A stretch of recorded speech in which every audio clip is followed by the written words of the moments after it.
So the Nuggets win the tip. Number 14 is in the starting roster for the first time. Well, he's a very steady player, and I think he's got room for improvement. And I've really liked what I've seen from him thus far.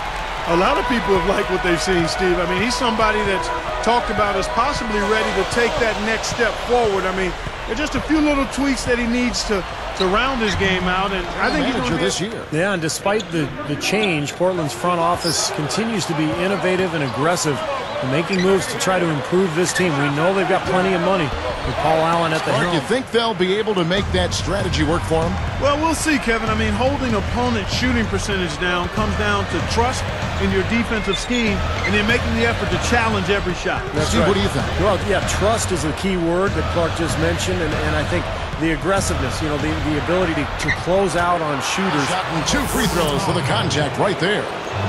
Going back to LaMarcus Aldridge, Steve, he really cashes in on his length. He'll pull up right over the top of his defender. And he's got that great jump shot, that high release that makes it so difficult to guard. And then when you do get on him up tight as a defender, he can turn and go right around you and draw a foul. And he's good on the second.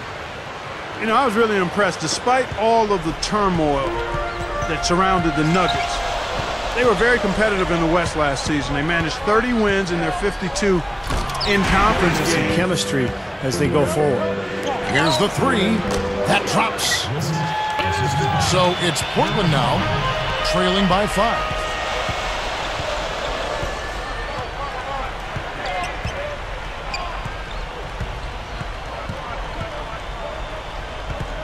Matthews up top. Number 14. Blazers, their play at home. Steve, for the Blazers, a winning record at home for the last 4 seasons. You talked about their numbers last year. Clark, they've really made the Rose Garden a tough place to play for visiting teams. You know, going back before the Rose Garden was there playing in Portland when I was in the league in the early 80s, I mean, the fans really are special. They always support that team, and, you know, with the physical style that the Blazers play, you know you're in for a challenge coming into play. Hickson a screen. Great, and the Trailblazers going now the other way. You look at what George Karl has overcome in his battle against cancer and ouch. Well, it was so nice to see the support that he got from around the league as he battled cancer. Did such a great job with that team during the Carmelo drama, as they called it. It was really a very taxing year for George Karl, but he battled through it and ended up putting Denver in a really good spot heading into the postseason. Back to Hickson. There's the 3. And yes, sir, that one drops.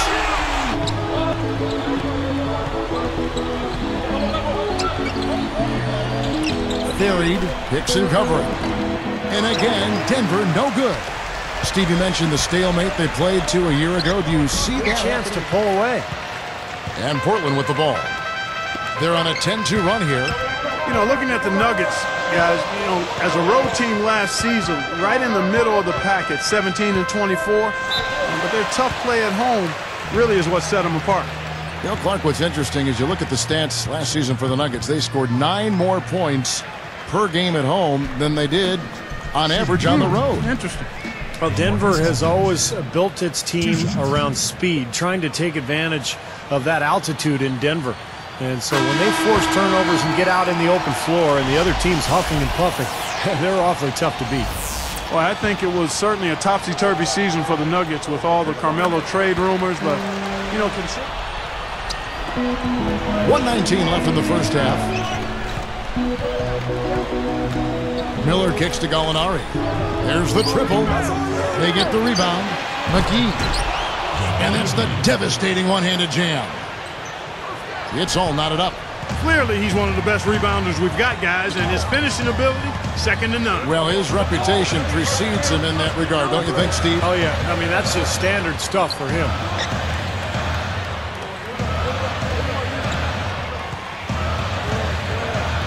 Five on the clock. The Trailblazers need to get off a shot. Hickson with the bucket. Aflalo's got 6. Well, another uncontested 3 there. They got to make some kind of an adjustment. I mean, they're giving up way too many open threes. Well, the last 5 hoops, 3 have come off wide open three-pointers, Clark. So it's one thing to give up one, but you start giving three-pointers up in bunches, you're in big trouble. Knocks it loose.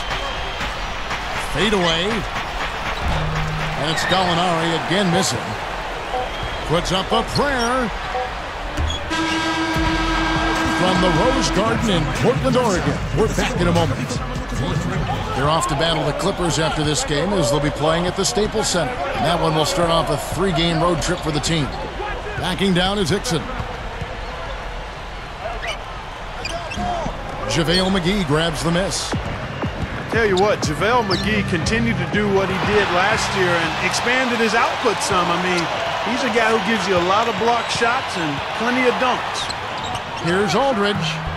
Huge wingspan and then great leaping ability. And you look at the numbers, 10 points, 8 boards per game, almost 3 blocks as well. I mean, he's got unlimited potential. Denver in the lead. Lawson outside. Pass to Chandler. Back to Lawson for 3. That's good. Success. I mean, they have not won a playoff series in about a decade. So they've got to translate their play from the regular season into the postseason and try to knock off one of these Western foes in the first round. And nice swipe there. You can see his eyes get wide open when he saw the opportunity to take the ball. A tight game here in Portland. And a follow kicks to Lawson. Jumps up. And a foul called on the shot. Got him on the way up that time, so he'll shoot 2 right here. Well, Ty Lawson is just so fast on the floor. I mean, he's a beat blur. I mean, it's impossible to stay in front of that guy. Low center of gravity and unbelievable speed. Back to what you said, Clark, about Lawson. We're starting to see a lot of the shorter, quicker point guards make their way, Steve, back in the league. And I think that's a direct result, Kevin, of the rule changes, in the last 7-8 years. The hand checking no longer allowed, so these smaller, quicker point guards can really get to the rim and cause havoc for the defenses.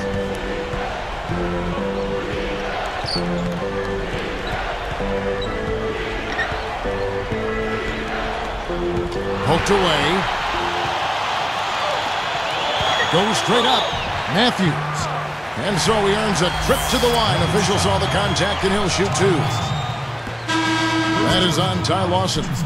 Yeah, don't give up anything for free. I like that. Send him to the line. Yeah, they don't want to sit back and watch you lay it in. I mean, make them earn it. Make them earn it. Don't give up anything easy. Catching up on the changes for Portland. Leonard comes in for LaMarcus Aldridge. And Dante Green has subbed in for J.J. Hickson.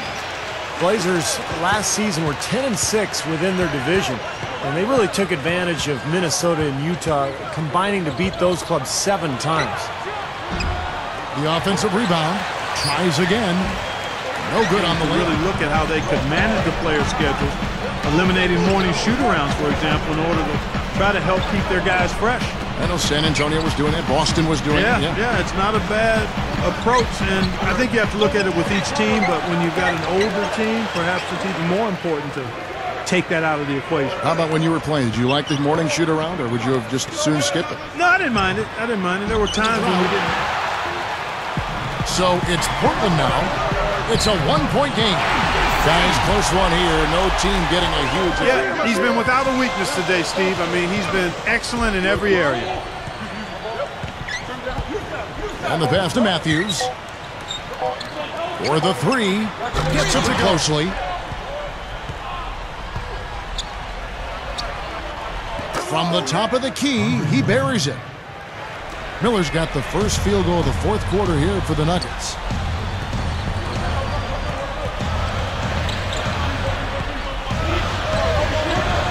Number 14.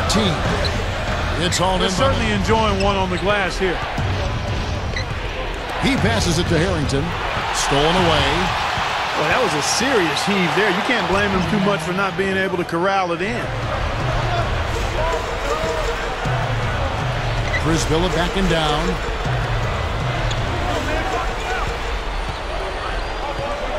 And 2 free throws coming up as he misses that one.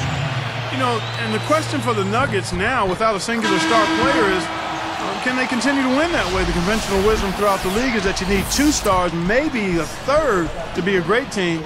But this Nuggets team has a lot of good players and tremendous depth. That's also good. So he hits both free throws. Good thought there, Clark. Going back to the Nuggets' depth.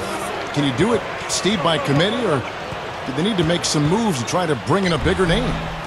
Well, I don't know if a bigger name means anything, but you need a guy who can score in crunch time. Now 6 of their last 10 points from mid-range. Yeah, jump shot really serving these guys pretty well. And it's blocked.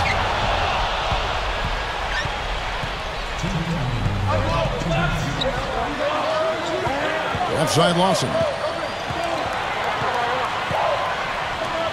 Hamilton left side. And he misses the goal.